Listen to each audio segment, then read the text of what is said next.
رجوع کرے گا۔ اسی شان کا ہے وہ خالق جو پوشیدہ اور ظاہر کا جاننے والا ہے، غالب ہے، بڑا مہربان ہے۔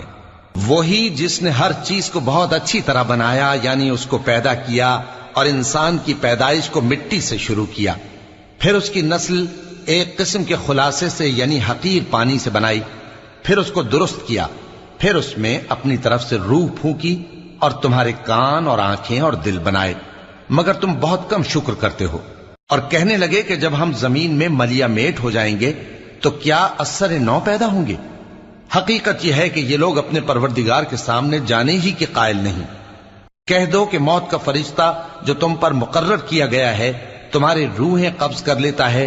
پھر تم اپنے پروردگار کی طرف لوٹائے جاؤ گے، اور تم تعجب کرو جب دیکھو کہ گناہگار اپنے پروردگار کے سامنے سر جھکائے ہوں گے اور کہیں گے کہ اے ہمارے پروردگار،